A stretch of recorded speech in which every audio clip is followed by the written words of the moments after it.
Good afternoon, each and everyone present here, and good morning to Indians. I extend my a warm welcome to all of you from India and in Australia, and of course, all over the world.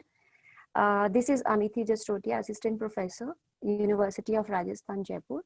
And I got this opportunity and responsibility to conduct this very August gathering conference, that is virtual conference of TASA, that is the Australian Sociological Association 2020. And we all know that due to this pandemic situation, which is prevailing these days, that is totally unprecedented. And due to all these things, we are all coming virtual and see each other.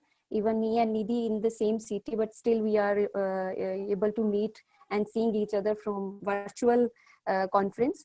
So at the outset, I would also like to thank my sincere thanks to, of course, Dr. Nidhi Bansal to introduce me about TASA, because I didn't know about it earlier. I just have the information of International Sociological Association, but thanks to you a lot. And secondly, I also felt elated to be the part of TASA this time and this year, when whole world is struggling with new kind of uncertainties. But I found it very positive with positive attitude and with my optimistic attitude that this certainty is giving me opportunity and providing me opportunity to sit at my place and talk to a lot and seeing the world. And and I also believe that this certainty giving opportunity and lot of to other people also. So thanks to uncertainties also. So but these unprecedented situations give us lots of lesson to see the world differently and closely also. We should realize that what is happening today and what was happened yesterday, and what will be the future of tomorrow, and how we will be picturing our future by doing our actions for today's life. So being a sociologist, I also personally felt this is also another way to save the resources. And it also reminding me the Karl Marx, the renowned sociologist, that he also thought, I also believed a lot, that all the fight and all the problems are created due to these resources, because we have resources and that is very limited in its capacity. And resources remain the source of conflict from ages. So we should be very focused on it. We should be very careful about it. We should be very awareful about it. And since I'm not able to see much, so rules and regulations, I will be, if somebody will join later on, then I will be lay down some few points. But I think I should not take much time, and just few lines about TASA. Before starting, I just want to introduce TASA. TASA was started in 1963. This is my just little homework that I have done. It's a sociological association of Australia and New Zealand, but in 1988, the association has changed its name to TASA. So TASA members include sociologists, it's social scientists consisting of academics, postgraduate, undergraduate students, public servants, consultants, and social researchers. It's not, so it means TASA is not just a platform for sociologists. It's a platform for everyone, whoever whoever wants to talk about society, whoever wants to do for the society. So TASA is that platform. And apart from it, I have also get to know that TASA holds annual conference every year, and also produced two refereed journals, that is Journal of Sociology, and another journal is HSR, that is related to health. So it was really a wonderful opportunity for all the presenter and the others that to publish in this journals. So they are having highly repute. And about the conference, so due to we all know that prevailing situation is not letting us to present physically. So we are here in the virtual conference, and the theme of the conference for this time is sociological insights for now normal, or in another sense we can also say new normal, because the normal which was existing earlier before COVID was past normal now. Now another normal came, and we are in the transitional phase, and we are expecting about new normal, and we can also call it as now normal. And what was it? So let we all wait for that. So coronavirus, we all know that it's not a health crisis. It's also an imminent restructuring of the global economic order. We can, because coronavirus has taught a lot. It's not just a health crisis. It has actually brought a crisis in another fields also, another scenario also, and it has given us, lot of to think what we are doing actually. So that's why majority of us and even authority also started to think what would be the next. There are few lines quoted by somebody when the global economic crisis were happened. So it was like, for some it was nearly a term as a survival. Others are peering through the fog of uncertainty, thinking about how to position themselves once the crisis has passed and things return to normal. The question is, what will normal look like? So this is a major question which we have to think upon. People thought on these lines earlier also when the global economic crisis happened. Now the health crisis happened. We have to be very careful, and we have to be very we have to think about it, what is happening exactly to the society. Earlier it was started from economy, now it has came towards our health. So while no one can say how long the crisis will last, because after one crisis another crisis is coming up. So we have to be very judgmental, and we have to be very cautious about our actions, because our actions are leading towards future.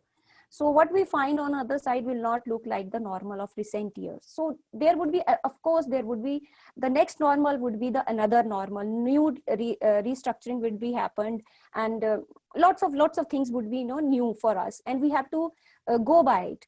So it's another kind of crisis that has entered, and it is more threatening and dangerous, we all know. And sometimes I felt sociologists like Ulrich Beck, if you all must know, Ulrich Beck and Anthony Giddens are appropriately applied in today's situation, that they have talked about risk society, and modernization can lead to another kind of crisis, or they actually warned us. So I can say that yes, we have entered fully in the risk society, but don't be so pessimistic also. We can, if we are able to come out of global economic crisis, we can also come out of this crisis. So with these hopes, I'm stopping here. I'm not taking time much, and I'm introducing the speaker of today's session, that is concurrent session third. So Dr. Nidhi Bansal is with us, and she is Assistant Professor Sociology in Department of Humanities and Social Sciences, MNIT Jaipur, India. Dr. Bansal is currently teaching sociology there, and she has been a postdoctoral research fellow with ICSSR, that is Indian Council of Social Science Research India, and doctor fellow at Department of Sociology, University of Rajasthan. In that manner, she's not my colleague directly, but she is alumni of our university. So I'm very proudful. This is a proud moment for me to introduce you. So she was actually meritorious in her whole life. She was a gold medalist. She has been awarded with a lot of fellowship, and she is lot of things, a lot of praise words I have, but I really want to listen you, Nidhi. So, but just a few minutes more. She has a broad interest in sociology of gender, science, technology, and society, social change and development, globalization, cultural and society, inequality, stratification, and exclusion. Wonderful. She has really a broad area to work with her, and really interesting areas. And she is currently working on a project on women in engineering education in India, funded by TEQIP, Phase 3rd, Government of India. I'm sure it's some MHRD project. And today she is going to present on the topic, and that is very interesting topic, which I felt a need of our to understand what is exactly happening in this area. So she is talking about engineering education in India. Does gender makes a difference? It's a really very interesting area and very prominent discussion. I'm looking forward. As we all know that engineering is predominated and believed as a male field, and females globally seen disproportionate in this field.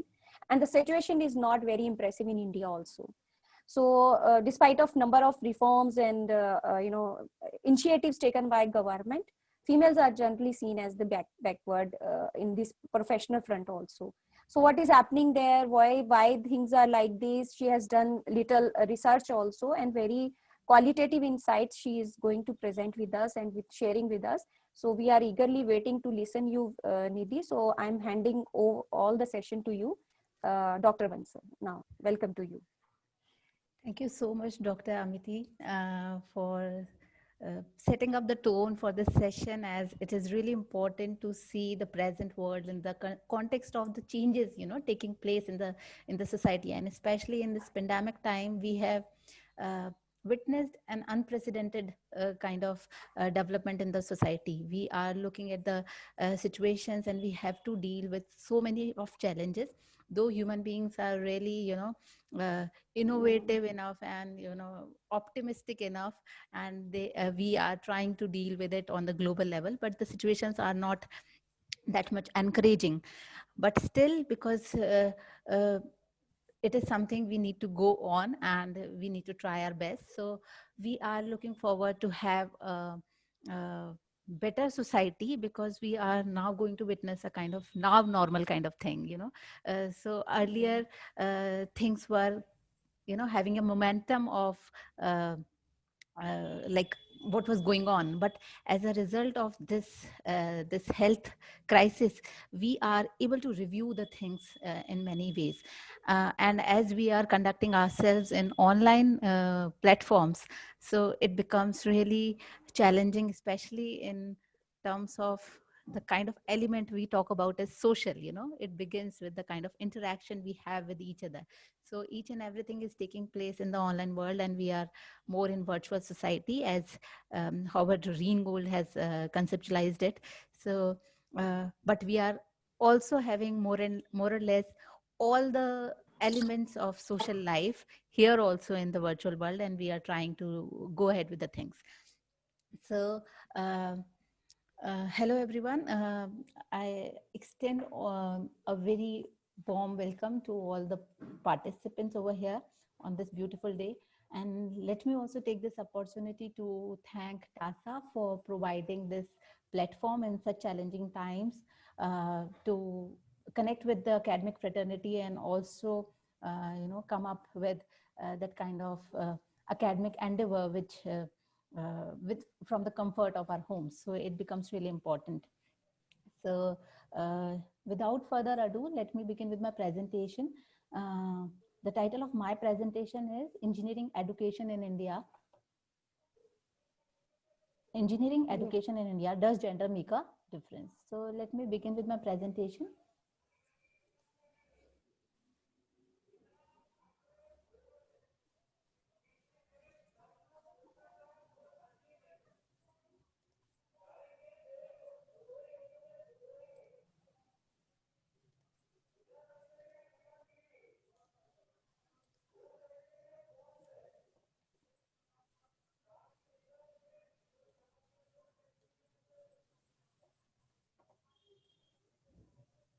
Are you able to see my presentation?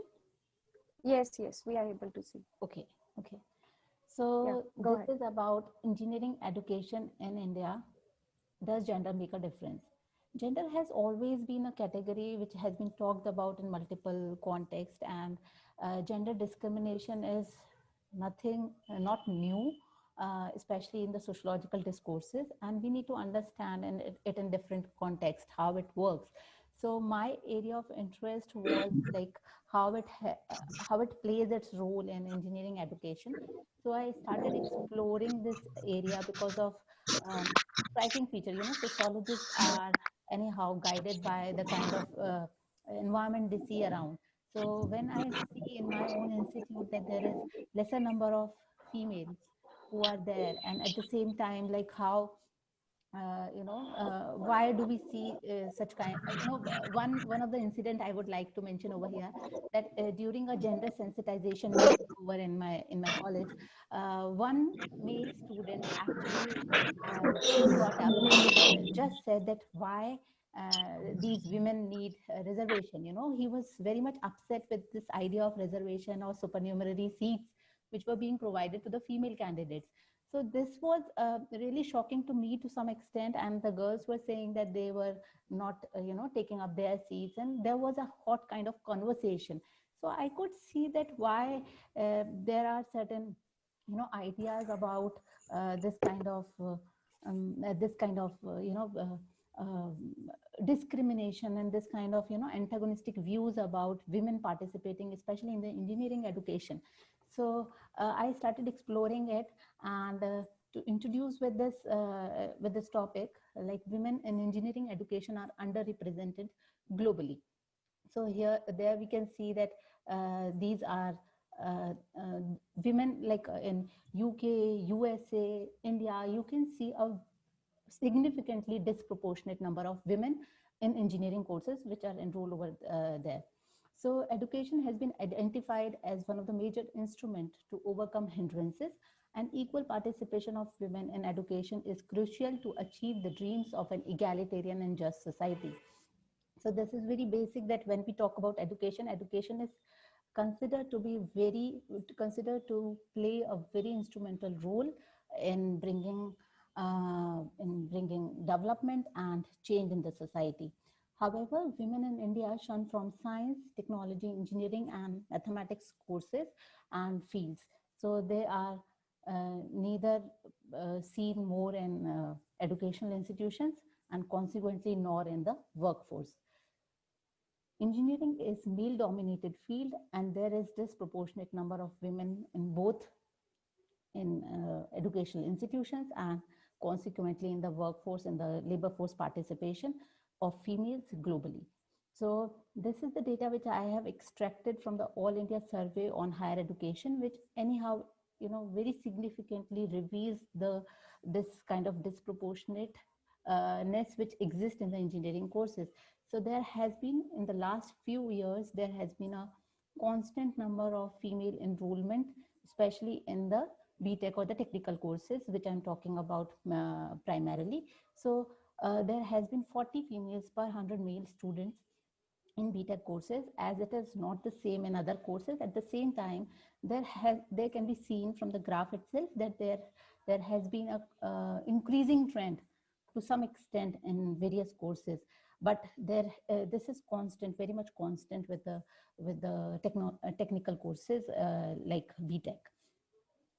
So there has been number of government initiatives which government has been there has been an understanding in the government sector, or in the governance, that we need to encourage more and more women.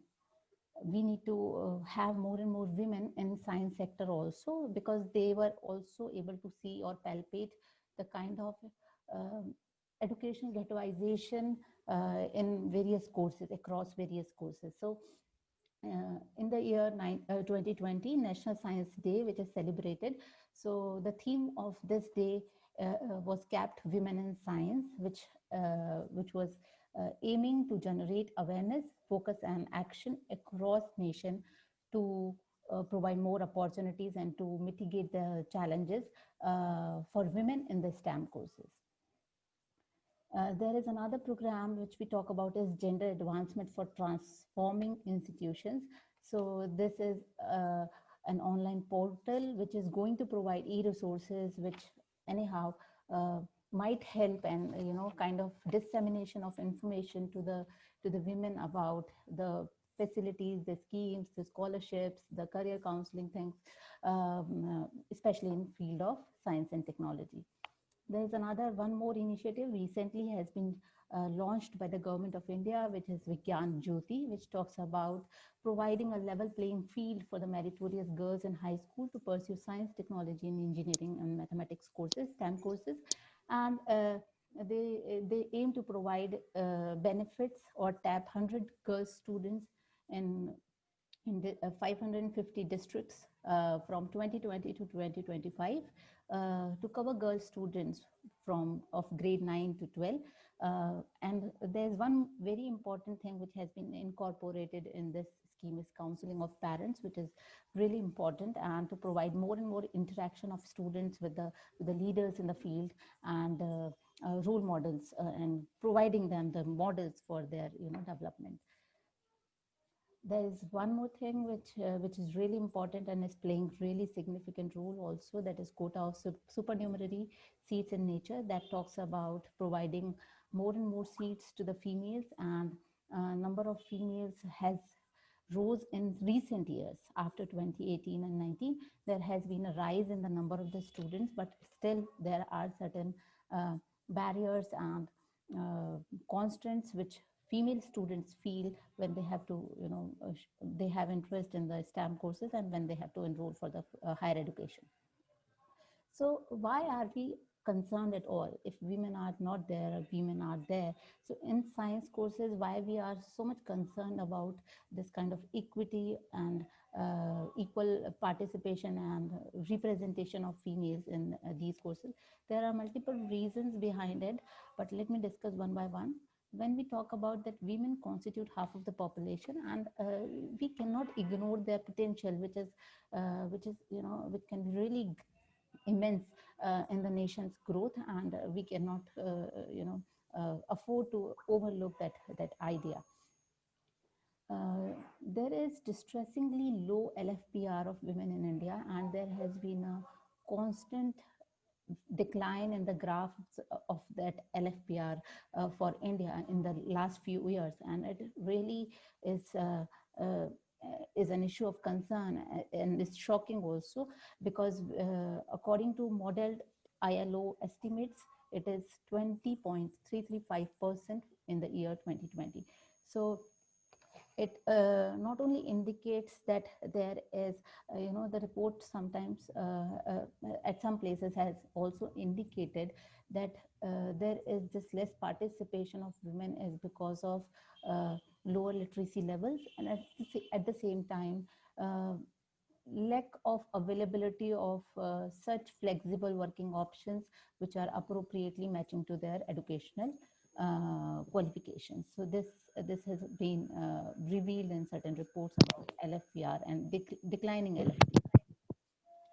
LFPR. The literacy rate of women is 65.5%, that is against 82.1% of that is amongst male members of the society. So it is something that there is a wide gap which exists in the literacy levels. Only in the higher strata or in the parliamentarian seats, we can see only 14.365% of the women who occupy those positions. So it is also indicating and reflecting the kind of gender discrimination and inequality which exists across sectors or across various fields of society. There's one very significant thing over here, that when we have girls outperforming males or male members, male students in 12th board examination, why there is still lagging ratio of girl students in technical institutions. So this again led me to conduct this research. The underrepresentation of women in technical courses, STEM courses, it not only affect the self-perception of the women, but also leads to a lack of incorporation of women's perspective in policy decisions and execution. So that also becomes really important to understand that how women's perspective is really important to be incorporated to make sure that all these policies are in line with the needs of the females in the society. SDG 4 and SDG 5 also emphasize the aspects of gender equality and quality education for more equitable and sustainable society.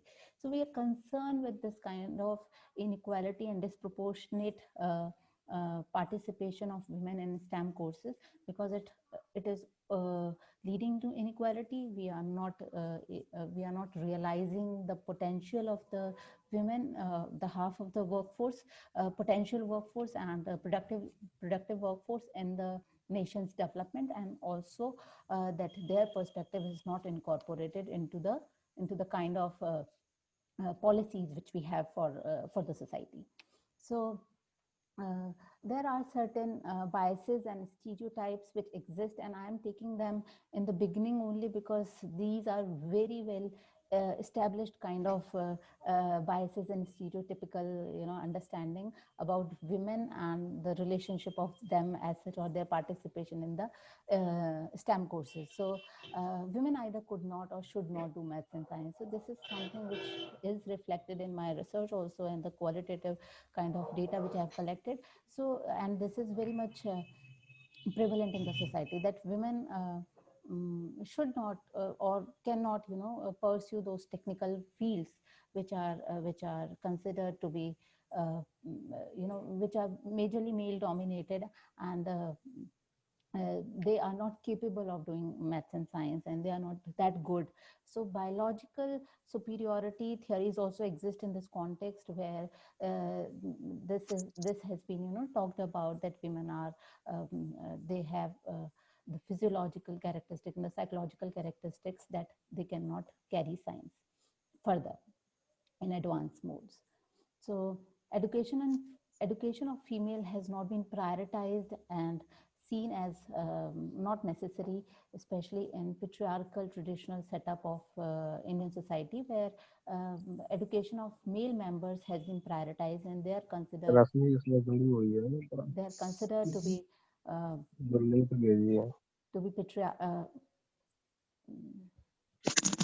is anybody saying something? Yeah. It's a request to everyone, please mute yourself. And if there is any query or questions, we can take up at the last. Yeah, and Okay. maybe you can, I think you can go ahead. Okay, fine. Thanks. So, are you able to see the presentation? Let me just, actually I escaped. Yeah. Is it full screen, or should I make but it? But it is not in full. No, it is not in full screen. Yeah, I think it's okay now. Okay. So there are certain biases there in the society, and in the patriarchal tradition in Indian society, the gender division of labor, that is onus of earning a living, lies on the male, not on the females. And as a result of it, at the same time, female is not preferred to engage in an economic activity, especially outside home. So this is something, a kind of setup which we experience in terms of gender in the society. So this is again a bias which exists on a very wide level. And engineering is for males. It needs more technical skills, physical and field work, and it is not appropriate for females to go for it. So these kind of biases actually affect the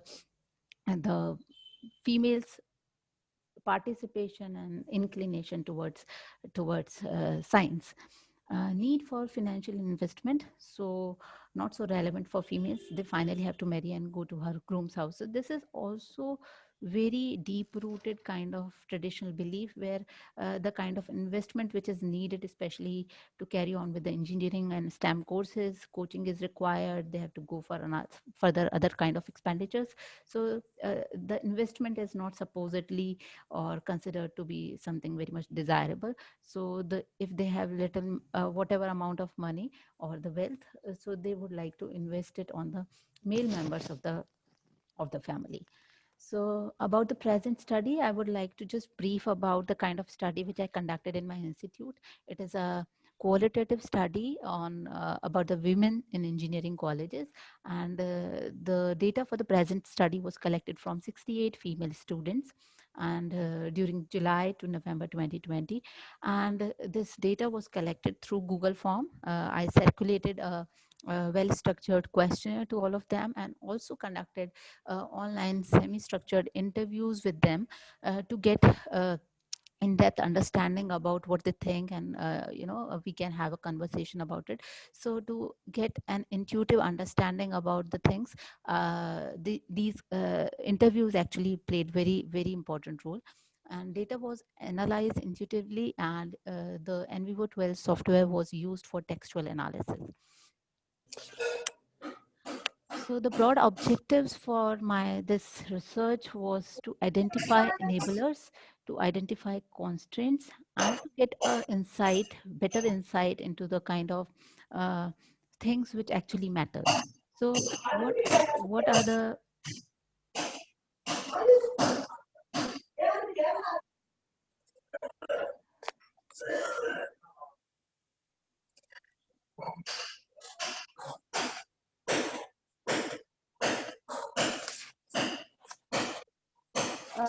Sabina Bano, you have to mute yourself, please. Are you able to listen me, Sabina Bano? Please mute yourself because it is giving disturbance to the speaker.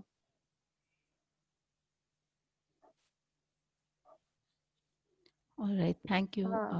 Yes, thank you, Amity.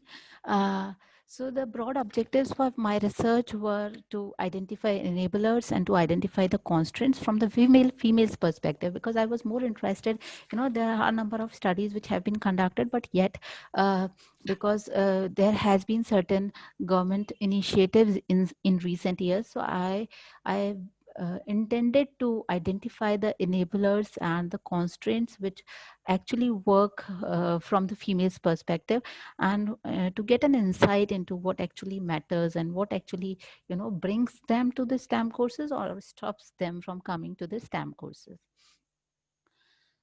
So this is the data which I have for my own institute, and this talks about that there are 17.72% of females at UG level and 28.74% of females in the PG courses. So this indicates somehow, to some extent, that females continue with the education in the STEM courses, and they retain more for the higher education as compared to the male members. So it might indicate to the trend that as soon as male members, because they have onus to earn the living for the family and they want to get into the labor market soon, so they might opt for pursuing jobs and getting into the labor market as compared to the females. There's one more interesting thing which I would like to add over here, because biological superiority theories anyhow indicates that females are not supposedly very much preferred or appropriate for the STEM fields, and they are not able to pursue science courses at advanced levels. But a total of 50% of the gold medals were given to the female students last year in the institute. And when we have this kind of outstanding performance of the female students, why we are not able to see them in the job market also? So there is equally disproportionate number of females in the job market also. So this is something need our attention. The background of the respondents, to talk about that, the interviewed and the data was collected from the females of age group of 18 to 20 years. They belong to middle class, that is overwhelming majority of them belong to middle class, and the education of their parents was on the higher side. They were graduate or qualified more than that. They 75% of them belong to the urban areas, and 80% of them were educated in the English medium schools, and 94% had their education in the private institutions, and 85% had the formal coaching, which is outside their educational institution or the school. So this is the very preliminary kind of background of the respondents, and this I would like to make it clear over here only that this background that which shows that they are belonging primarily from the privileged section of the society, majorly urban. Parents are educated, well educated. They had private school education, access to that private school education, and were having the opportunity or having financial resources to go for the formal coaching. So this anyhow indicates that they belong to the privileged section of the society. So let me go further. It is more about the kind of qualitative data which I collected, and qualitative information which I collected from the participants. I asked for their agreement to the statements which are there on the screen right now, and on the right hand column, you can see that this shows that the percentage of the respondents expressing agreement. So it is difficult for women to work as engineer after marriage. So 33.82% showed their agreement to this statement. You can always see the extent to which the stereotypical stereotypes and biased behavior or understanding exist in the society, because when I'm talking about the privileged section of the society, we can just understand that how it exists, especially in context of rural India, where 65% of the population still resides. So decision making about career of girls is in hand of parents and families. So 45.58% agree to this fact that decision making actually lied with was with their parents and family. So they had a little say into it. Primary breadwinner for the family should be a male member. So a little number of people only showed agreement to this. And in the same way, the gender division of labor, which is there in the society, and um, has been there for ages. So it talks about household chores are primarily responsibility of females. So again, a very little number of female students showed agreement to this statement, but this is quite contradictory to the statement which is next there in the list.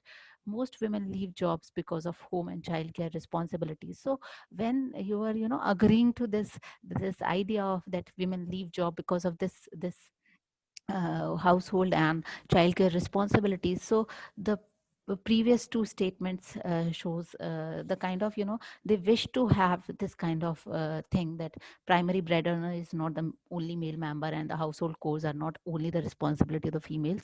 But yes, this is the reality of the society. We cannot deny saying that. So women are not able to get promotion frequently as compared to the male counterparts. So this was again agreed by 45.58%. So there are, you know, uh, I would say that the biases, the stereotypes, and the gendered socialization also can be talked about in this context, that how they have been, the social training has taken place in the society. So that's why the opinions are there like that. Asked about that what kind of factors impact the decisions of girls to enroll in engineering courses. So when distance is talked about between the institute and home, 70.5% of the students agree to this fact, that this factor really impact the decision of the girls to enroll in the engineering courses. Financial investment, it is 64.7% of the students actually consented to this idea.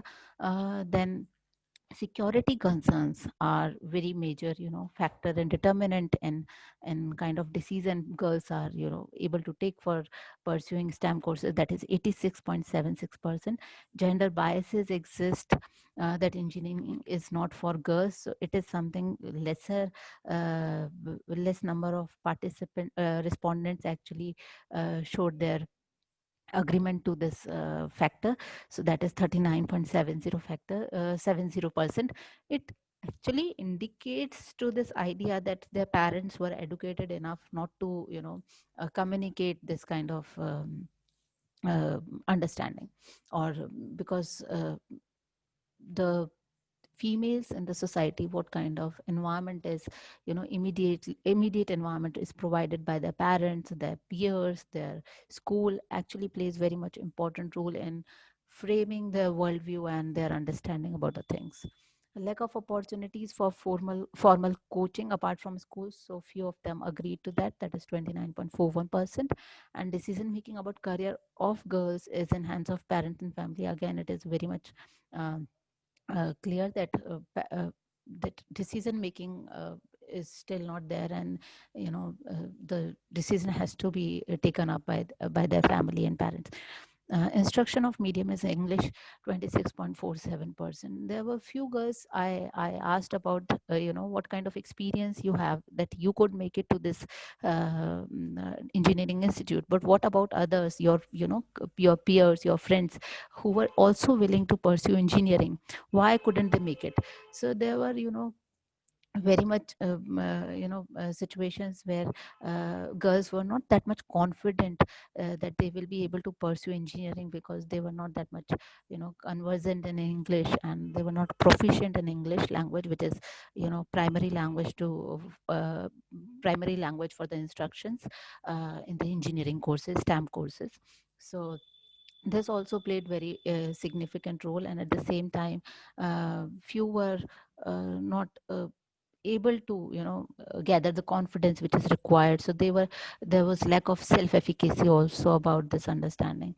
So I'm going to quote few of the girls who were very much expressive in their ideas about what kind of biases and stereotypes they witness, or they have to confront with, and how they need to deal with it. So why there are more males in the engineering courses? So this was my question, and what kind of answers I got is I have quoted them. The number of girls choosing engineering as a career is comparatively less. The biggest reason for this is this in Indian society is the idea of engineering as a career is for boys only. So this is very well established kind of bias which exists, and researchers have found, I can even quote one research over here, that uh, in a study by uh, JS Hyde JS and Fenema E and Lamon S. They in a meta-analysis and they compiled data of 100 different studies of math performance, and when they synthesize data for 3 million people uh, between 1967 to 1987, so they found that there are no large overall differences between boys and girls in their maths performance. So there are no well established kind of researches which say that there is a biological difference, there is a clarity of that only boys should pursue science courses, but it is something of well established kind of uh, idea in the society. There is another quotation, or I have quoted one more girl, that is because male gets more family support regarding career. Most parents think money investment for education for boys is more profitable for them. It is something you know. Well entrenched ideas of idea, which is that education of female is not prioritized because of gendered division of labor. Another statement is backward mentality, fewer opportunities in rural areas for girls, and parents' narrow minded beliefs that girls won't be able to do as well as boys in the field. A strong belief that men are the only breadwinners, so limited resources must only be spent on them, not on girls. So they should get white collar jobs while girls should be confined to the household work and childcare. So education and high jobs are unnecessary for them. So it is a kind of environment which is provided to them, which is quite uh, negative and discouraging in that context, that girls are not supposedly be there. They are offered some more convenient kind of jobs which require less physical effort and require less technical skills. So this is a kind of bias which exists in the society. This is a word cloud which I have prepared with the help of the software, which indicates you can see very well, very clearly indicating that when what are the facilitators and what are the enablers for females. So it talks about interest. Girls agree to this fact. If they have interest, it is something primary important thing. But later on, then you can see family, you can see security, you can see environment, you can see support, you can see opportunities. So this is something which plays very significant roles. So the environmental factors, the cultural factors, the socio-cultural beliefs plays very significant role in enabling women to participate in the STEM courses. While when asked about the constraints, what hinders, so again, most important was family. Even if you have interest, if your family support is lacking, you will not be able to make it. So financial issues, security, lack of family support, concerns are there from the family side, and technology, the field of technology is not for you, so gender is there. So you can see the what kind of barriers are there in accessing the STEM courses, or the enrollment is low because of what are the reasons for the low enrollment in the engineering courses. So these are the few things which I would like to mention, that uh, are the opinions are the base are based on the opinions of the females in the engineering institute of national importance, and they are studying there. So if this kind of perception and the understanding they have, we can just just understand that what kind of uh, issues females from the underprivileged sections or from even the rural areas might be feeling, and they need to confront such things.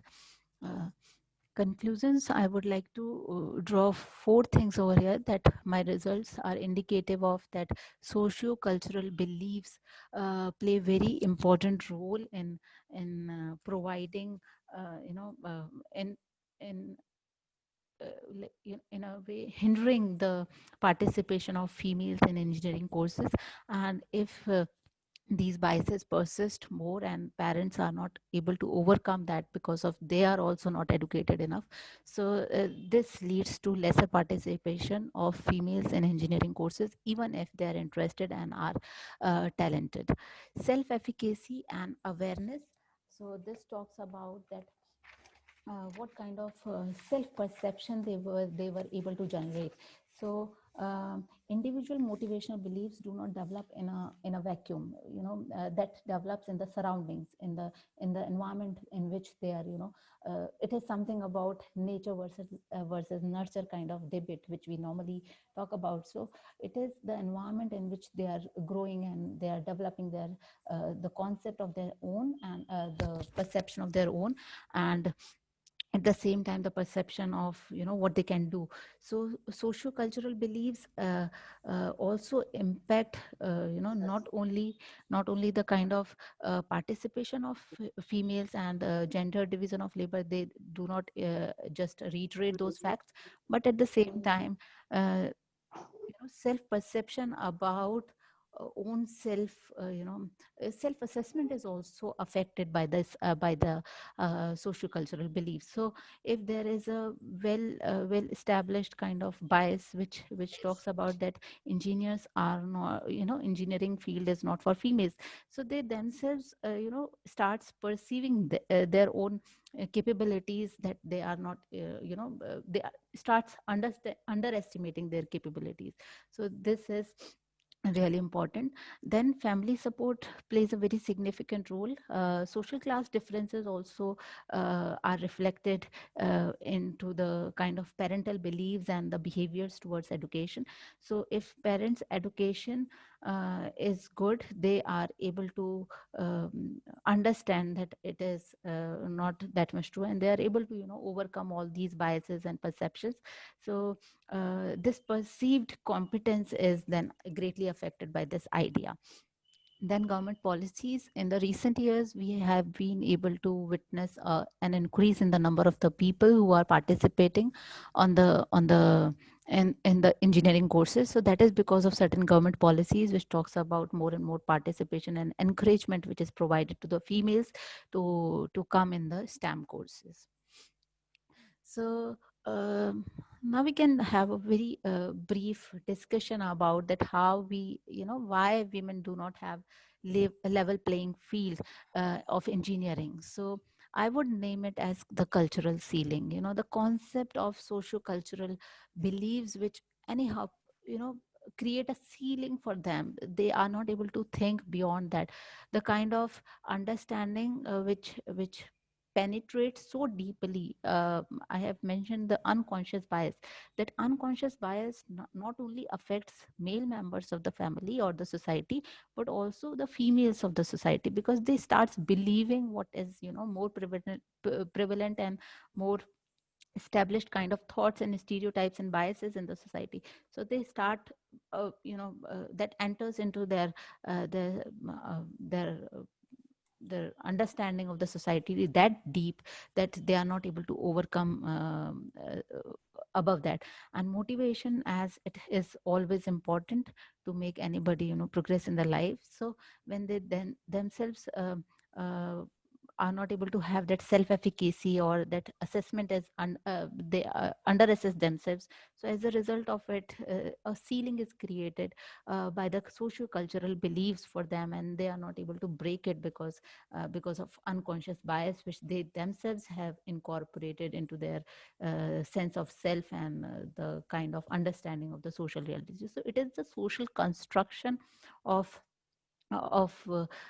such career choices. So career choices are molded by such things of socio-cultural milieu, and we cannot overlook them. So they played really important role. So even if you are interested into STEM courses, but the environment provides you, or there is a ceiling which is there.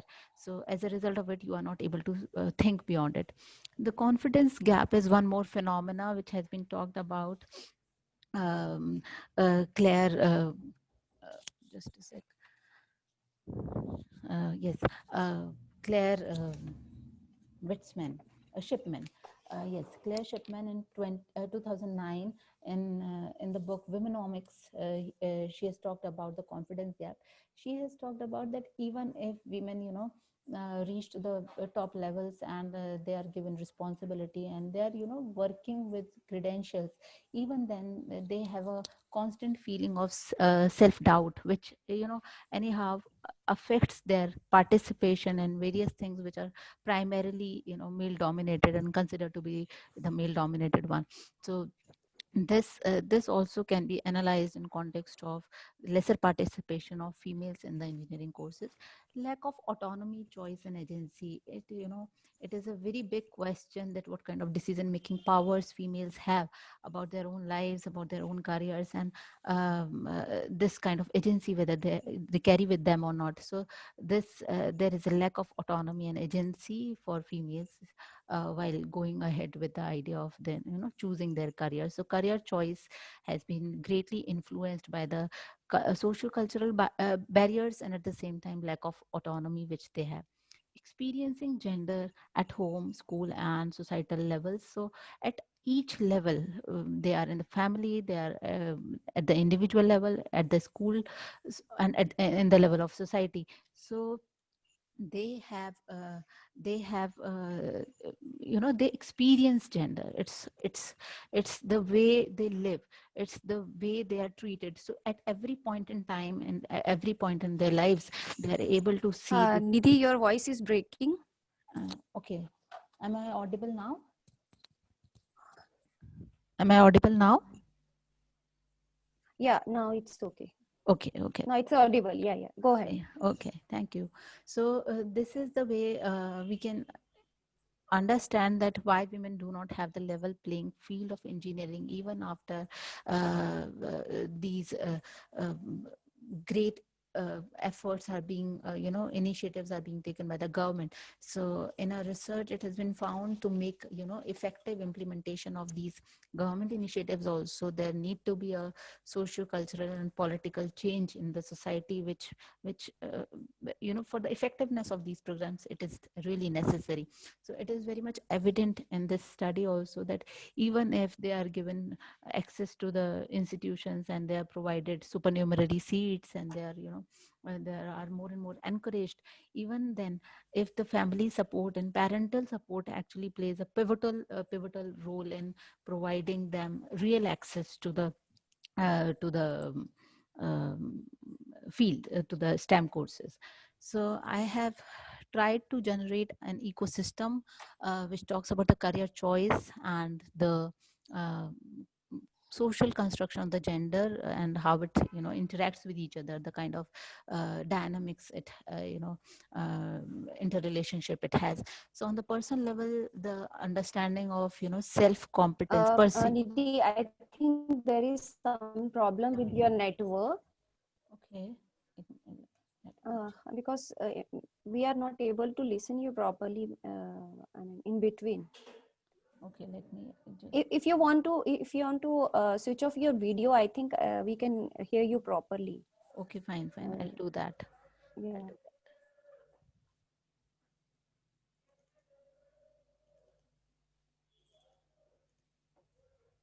Now it's okay. Okay. Now it's okay. Am I audible now? But um, yes, yes. Now it's fully clear. Okay. If it is clear, then shall I continue? Yeah, yeah, yeah. Okay. Yeah. You continue, and if you want to make it in full screen, you can do that also. Okay. Okay. Your slides. Is it visible now? Full screen? Otherwise, it's okay. You can go ahead. I think you are in the conclusion part. Yeah. Is it visible Yeah, right yeah. now? It's Full visible. screen. Okay. Okay. Yeah, Thank you. yeah. Okay, so I have tried to identify various, factors on various levels, which are really, plays a important role, significant role, and very deterministic role in making women participate on in the STEM courses. So it's more about the perceived competence. It's about self-efficacy. What kind of, whether they have interest or not, whether they are able to perceive themselves competent enough to carry on with the technical courses. Then here unconscious gender bias plays a very important role, which has been ingrained in their lives or in their persona by constant kind of social learning and the environment in which they have grown up. Then lack of awareness due to lack of exposure, that they are not aware about what kind of career choices they might pursue, and what kind of programs are there which are available to them, and they can have an access to. And motivation level plays very important role, that how they are motivated to pursue the engineering courses, and whether they see a possibility of it or not. So it is on the personal level, it is on the personal psychological level, where these factors work. When we come to the familial sphere of activity, we can see that financial expenditures or the implications plays important role. If the family support is there, they are able to pursue their interest. So one is financial, another is gender division of labor. Again, if it is reiterated and emphasized in the familial settings, so they are not able to overcome those biases and stereotypes. So it is something which affects their idea. Then safety and security concerns have been very constant, factor with all the female students, that their parents were very much concerned about their safety and security. Here I can mention that the hostel facilities plays very important role, and IIT Surathkal provides 100% 100% accommodation within the institute premises, and that has resulted into a very greater participation of female students especially. And it is highest over there, that is 30% of the students are female students. So it becomes really significant over here. I have mentioned marriage over here because this is really important to see that how a marriage has been conceptualized, in the female, like how do they see marriage. Because sometimes if the family is very much concerned, and the kind of traditional thinking they have, so they are not able to overcome this idea about that they have to get married at an appropriate age, and this kind of things which are creates pressure and for the females, instead of pursuing their career and their uh, their interest in their technical fields, they feel pressure. So parent support and education level is very significant determinant over here in context of family, because we have seen that there is a positive kind of correlation between parents education and the female participation in the STEM courses. Unequal distribution of domestic and care work, which talks about more of gender equality within the family, which talks about more egalitarian setup within the family. So it refers to that. There are cultural belief system on the societal and cultural level, and traditional division of labor again, which has been very much important in the understanding that whether they should pursue such courses, and uh, you know rewarded kind of careers which they can pursue. Prejudices and biases, that again plays very important role that I have been emphasizing. An experience at school with peers. So at school, what kind of environment they have. There have been certain studies which have come up with certain interesting ideas, that if the education is taking place in the same sex setting, like if it is a girls school, so there is more possibility of overcoming those gender stereotypes, and the uh, females are able to overcome these because of that setting, which is of like single sex settings. So it is really interesting that when they are not having um, exposure to another gender, another sex, so they are able to come up with, they are able to develop more neutral kind of understanding about what how gender plays role in the society, and what kind of social construction takes place around them. So this is really interesting. Then comes to the institutional setting where glass ceiling exists.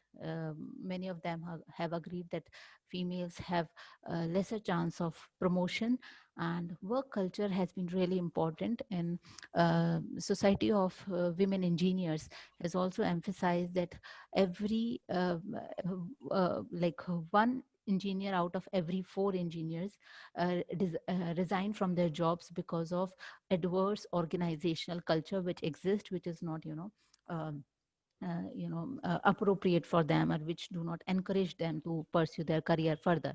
Lack of women friendly policies at workplace, that is really important, because they carry certain roles at home front, like childcare responsibilities are there, but there is less women friendly policies at workplace, because it exists only in the organized sector.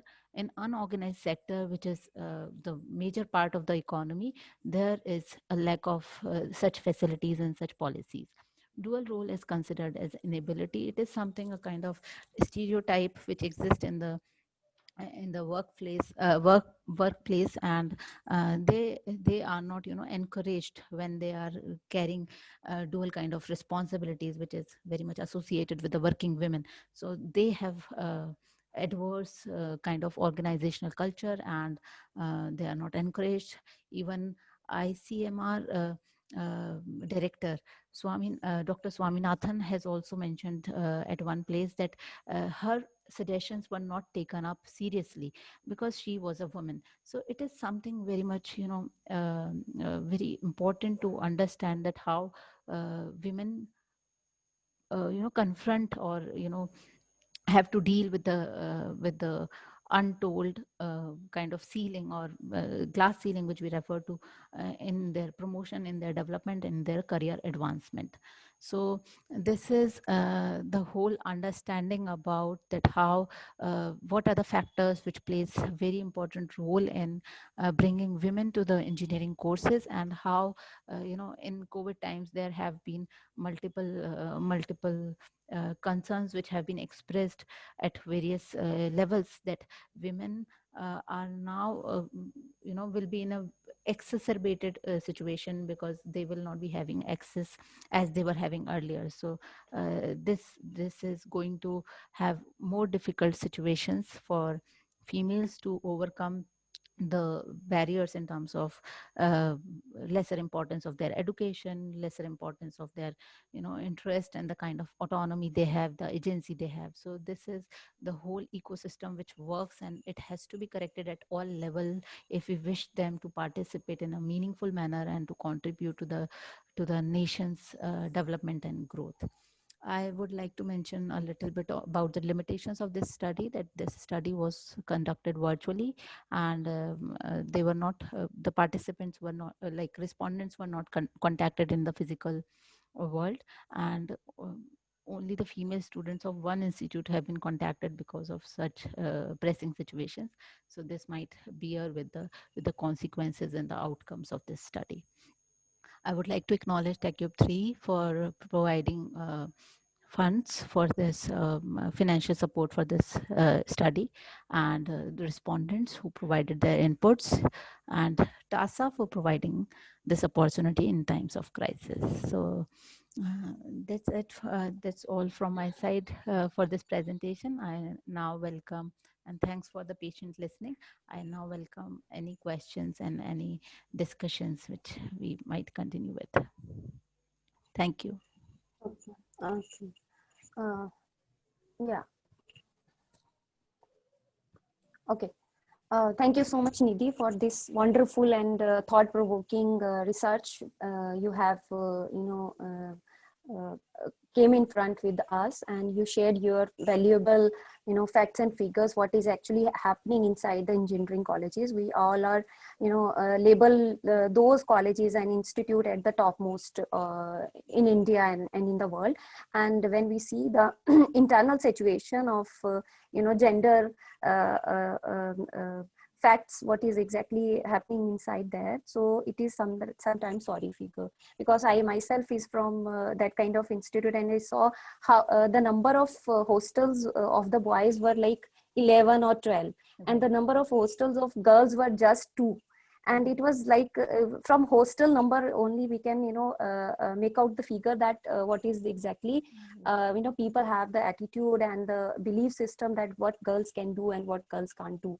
Actually, if we see that about the situation of women, so women was and women now also fighting for their rights, and they are decades and decades, be it a society, be it a home, be it if we see their professional lives, they are actually demanding, and they are actually fighting for their rights. They are not actually demanding for something very high. They are actually talking about whatever they should be having, that should be in equal terms. So though the world has come a long way from where it was back then, but still there are a long way to go before the two genders can say that yes, we are equally treated by the society. So especially when we see the professional realm, but there are some ways to keep working towards this goal across our daily lives, and one step at a time. We should take one step at a time. That should be the first priority and first point to take up. Yes. So with this, I think I should, if there is some question, if anybody wants to add or ask anything to Dr. Nidhi Bansal, they can come up with their question. They can ask themselves also.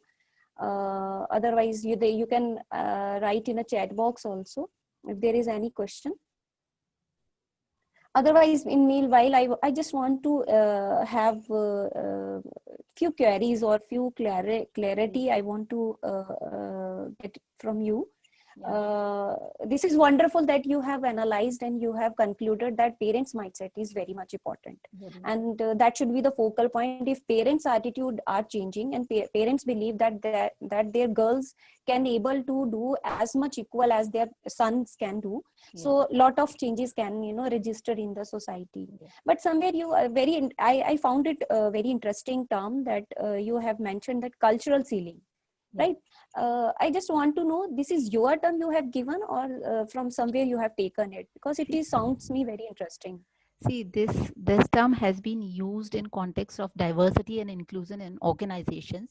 Whether we talk about glass ceiling, so it talks about that females are not able to reach to the topmost positions in the organizations. They are not able to achieve more and more there, even if they are working very hard and their credentials are good. So they have referred to this idea of cultural ceiling to some extent to indicate that people from various backgrounds, females from various cultural backgrounds, how they feel discrimination in different ways. It is more about intersectionality which exists in organization in terms of various different cultural backgrounds females come from, and as a result of it, what kind of discriminatory practices they have to they see and they face. So this has been talked about in that context, but I have actually used it in a very different way. I have indicated in terms of the females who have an intention and interest to pursue engineering courses, but they are not able to do it because of that cultural ceiling of that, created by socio-cultural belief systems of the society, the kind of biases and prejudices which exist in the society. So because of it, they are not able to break it, because that is a kind of ceiling which provides, kind of, you must have heard about the educational ghettoization, which refers to that certain jobs are meant for females, so certain jobs are meant for males. This kind of segregation exists, and this kind of compartmentalization exists in terms of educational fields. So you will see more females in humanities and social sciences, or you will see more females in medical. You will see more females. Recently I saw uh, a group of dietitians who were there, so all were females. So this is something indicative of that the professions or the career paths which are not that much very much rewarded, they are meant for the females, that do not incorporate kind of physical work or technical skills are required for that. So then that is meant for females. So this is a kind of understanding which exists in the society. I can refer to one more thing which has resulted into a change or increase in number of females in engineering courses, is the kind of job profiles which are offered after earning an engineering degree. It refers to this idea that these people not only are required to enter in a very core technical field after earning an engineering degree. There are multiple career paths which are open to them. After that, they can go for administrative services, they can go for another kind of office kind of jobs, going to the office and working there and then coming back, especially in the computer field. Computer engineering is the most favorite one. So Yes. because such office jobs are also available, and they offer good packages also, and there is a possibility of social mobility more there. So as a result of it, you can see that more females are able to make it to the engineering field. If it had been completely in terms of you would be surprised to see that when I asked why girls cannot go to the field and work there, so the basic facilities are lacking. Basic concerns, जैसे आपने बोला hostels नहीं है, तो अगर आप site पर जा रहे हो तो आपको बेसिक फैसिलिटीज नहीं अवेलेबल है. So that leads to there, that discourages them, that demotivates them from participating in such fields, because they're not, they feel out of place. If they are going there, they feel that they are out of place, they are not expected to be there. So if a female come to a site, so everybody would see them like who has come to the site, for example. So it is a kind of social milieu which discourages them. At the same time, the kind of development which takes place in the initial years of gender socialization, no. So they develop during that process of gender socialization only. They develop this idea that they are not supposed to do that, and they are not able to do that. So this all idea they developed in due course of time. So this plays really important role. Yeah. One more thing, somewhere you also have mentioned about agency in the conclusion part, I think. So what agencies you are talking about? I'm not able to understand that. Is it that Anthony Giddens agency and structure you are talking about in this part, or you have something in your mind? No, not different from that. I just wanted to mention agency in that context, that whether you are able to make your decision or able to realize the decisions which you want to make, whether you have that empowerment or not, whether you are able to implement those things or not.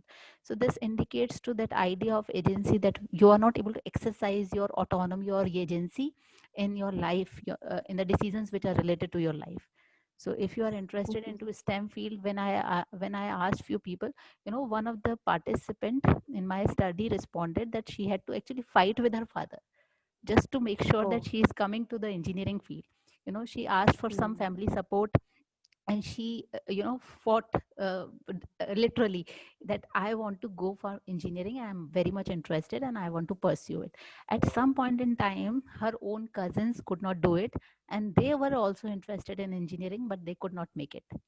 You can just see 5 people who are Yeah. there in my institution. I just wanted to get a picture of who were not able to come to that, you know.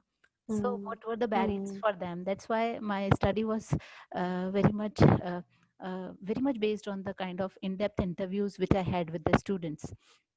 So I was very much interested in knowing that you could make it, but what about those people Yes. around you who could not make Who it? couldn't. So what were the Yeah. reasons for them? So few were scared of a new environment.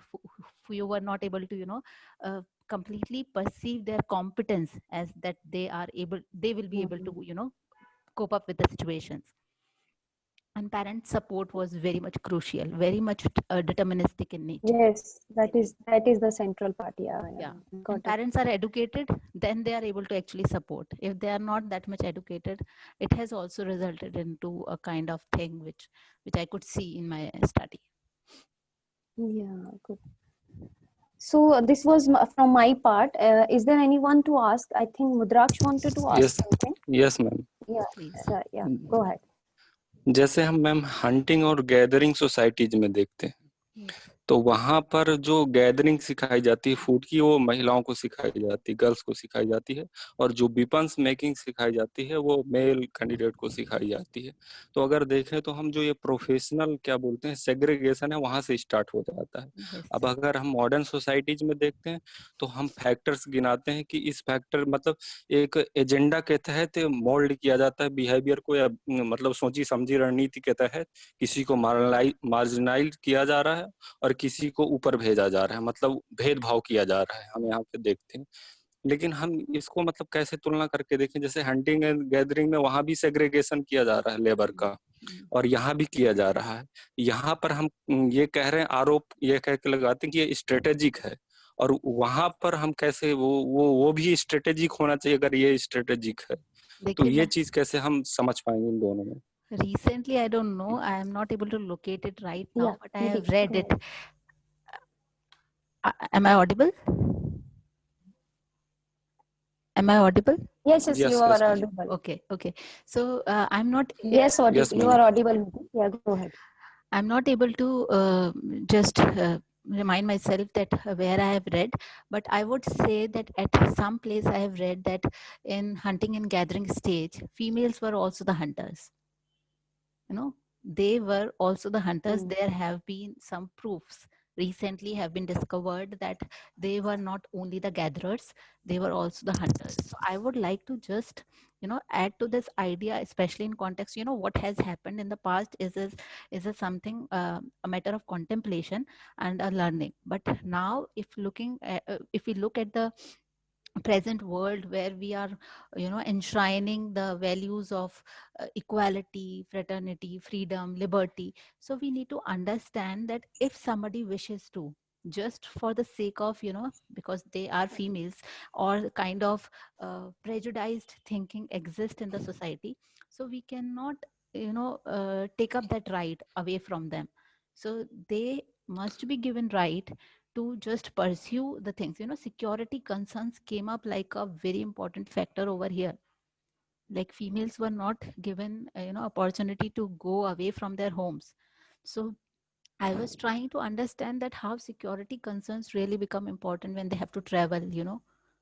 One student mentioned that every point in time, whenever she has to move from institute to home and home to institute, because nobody is there to assist her in Jaipur, so she has her parents with her. They came all the way to just pick her up. They came all the way to drop her. So this kind of settings are required, and the concerns are there. So financial investments are very much incorporated into this idea, and females education has not been prioritized. अगर घर में एक लड़का एक लड़की है और किसी का एजुकेशन के लिए अगर we don't have financial resources, so females education will be taken away, not the male members, and this is because of this gendered. That will be... Yes, please, Mudra. हाँ मैम, दूसरा इससे related ये है ma'am, जैसे कि Mudraksh, just be brief, right? Quickly you ask this question because we are running out of time. Yeah. जी ma'am, बस 10। हाँ, पूछिए। चलो तुम। Yeah, Mudraksh, go ahead. हाँ मैम, Mudraksh, मैं ये yeah. पूछना चाह रहा हूँ कि जैसे हम ये जो इक्वालिटी है और ये जो भी ये कॉन्सेप्ट है आधुनिक जो भी फ्रीडम है, तो हम इससे कर रहे हैं फीमेल्स को हम वर्किंग फीमेल्स बना रहे हैं, तो इसमें जो हमारा ऑब्जेक्टिव है क्या है? मतलब अगर हम वो वीमेन वर्क करने लग जाएंगी या जो भी बाहर जाने लग जाएंगे और भी जो हम चाहते हैं जो मॉडर्न कॉन्सेप्ट है, तो उससे मतलब उनके जीवन में मतलब ऐसा मतलब क्या तात्विक सब्सटेंशियल चेंज क्या आएगा?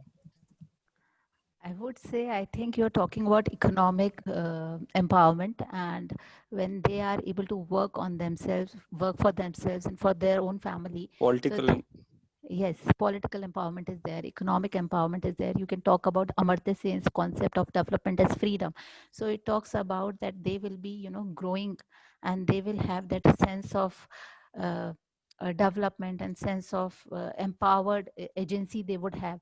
So this plays very important role in kind of, आपने सुना होगा during this lockdown period there has been a very spur in the number of the domestic violence cases. Have you heard about it? That there has been an increase in the number of domestic cases, domestic violence cases during this time. So it is really important to understand that kind of discrimination which exists. First, that we cannot deny that there is discrimination, and that because of that discrimination, there are multiple other things also which happens. There are certain kind of violence, domestic violence, physical violence, mental violence. We talk about many kind of things which takes place because of certain lack of empowerment and lack of agency. So this economic empowerment has been seen as very crucial in making them self dependent and at the same time more empowered. So this is what we look forward to. Is there anyone who is having question or okay, Dinesh, you want to ask something? Your voice is not audible. Dinesh, your voice is not audible, and make it sure that you quickly you ask this question. Ma'am, मेरा ये question था कि जैसे हम work की बात करते हैं, लेबर की, जैसे उनको इंजीनियर की शिक्षा दी जाती है। अब अभी आपने बोला था कि जैसे कंप्यूटर साइंस है, तो उनमें लोग मतलब लड़कियां काफी आगे जा रही हैं, लेकिन यहाँ जो मेन समस्या है वो सोशल वैल्यू की है। सोशल वैल्यू उनको आने नहीं देती है इंजीनियरिंग फील्ड में। तो क्या ऐसा नहीं है कि जो सोशल वैल्यूज हैं उसको चुनौती देने के लिए महिलाओं को या लड़कियों को दर्शन शास्त्र की शिक्षा सबसे पहले दी जाए? जो फुको बात करता है डिस्कोर्स की, कि जो डिस्कोर्स है वो मतलब समाज को चलाता है, जैसा डिस्कोर्स बन जाता है, और उसको चुनौती दी जा सकती है दर्शन शास्त्र के द्वारा। तो हमें उनके लिए इंजीनियर से पहले या मेडिकल डॉक्टर से पहले उनको दर्शन शास्त्र की जाए, क्योंकि अगर उनको चुनौती नहीं दी गई तो आप कहीं भी देख लीजिए, जैसे अभी बात की गई थी, जो प्राचीन समाज है या आधुनिक समाज है, जो लेबर का जो डिवीजन हुआ है उनके लिए मतलब इजी वर्क दिया जाता है। आज भी हम देखते हैं उनको सर्विस सेक्टर में ज्यादा प्रायोरिटी दी जाती है। ये सोशल वैल्यू है कि वो दिखाते हैं कि मतलब महिलाएं जो कमजोर हैं और वो मतलब जो भारी भरकम काम है उनको नहीं कर सकती, तो सर्विस सेक्टर में उनके लिए प्रायोरिटी है। और जैसे होटल है या कहीं भी आप देखिए, तो यहाँ क्वेश्चन यही है कि मैम उनके लिए, जैसे हम यहाँ इंजीनियर की, डॉक्टर की, अदर फील्ड में जाने की बातें तो करते हैं, लेकिन हम सबसे पहले इस बात को भूल जाते हैं कि जो दर्शन है उसको चुनौती देने के लिए उनके लिए पहले दर्शन शास्त्र जरूरी है। और हम उस डिस्कोर्स बिना मतलब उनका मतलब जो सशक्तिकरण है या उनके लिए एक अच्छा एनवायरनमेंट है वो हम क्रिएट नहीं कर पाएंगे। और आज के समय में यही देखा जा रहा है, कोई उस दर्शन को चुनौती देने के लिए दर्शन शास्त्र की बात ही नहीं करता है। Okay. Okay. और जबकि कई सारे सोशोलॉजिस्ट हैं, डेरिडा है, फुको है, इन्होंने मतलब दर्शन को ही लिया है इसका मतलब जो खंडन करने के लिए आधुनिकता का। Okay. I Okay. think Nidhi, you can conclude with this. Yes. Yeah. Yes, Dinesh, thanks for this question. As far as I am able to understand your question, I would say that discourse and making the discourse in the society is not only, you know, one-sided kind of thing which females have to make, because in society, males and females both are there, and a kind of discourse which we look forward to has to be created or has to be generated. मेरा And ma'am दोनों के लिए बोलना है वो right. साथ में। This is happening with the kind of actions which are being taken up. दोनों ही चीजें हैं. It's on the mental level also. When there is a change in the mental level because of education, you can see the change in the society. So it is a result of those discourses which results, you know, which are created by a constant kind of understanding of one phenomena. So there is a change which takes place. We all know that change kaise, how it takes place, how it happens. So we all know that it is a long process. It is a kind of continuous, you know, when we talk about structure and agency, we are also understanding that structure changes because of certain actions by the agency, and agency is constrained by the structures. So it is a constant process which keeps going on. So I would say that it is a process which is taking place because of which only that we are able to see the increase in the number of female engineers in institutions, and the number is increasing. Right? I hope I'm able Thank to you. solve your query. Thank you so much, ma'am यहाँ everyone. एक Dinesh, I one think you can pose your question to ma'am in her mail ID. We will share with that because we are running out of time. And yeah, Nidhi, Shikha, you want to add something? 30 seconds ma'am. Okay. Thank you. Okay. Okay. So I think the last vote of thank time is here. So of course, thank you so much, Nidhi, for your wonderful presentation on the women's scenario and women's picture inside the engineering colleges. And I think one of the major hurdle for women engineers is able to provide them so much confidence that you can do it. That is what we are lacking with. So I'm very much hopeful and very much, optimistic by these kind of research. And after this publication, we would love to do to have your publication, your piece.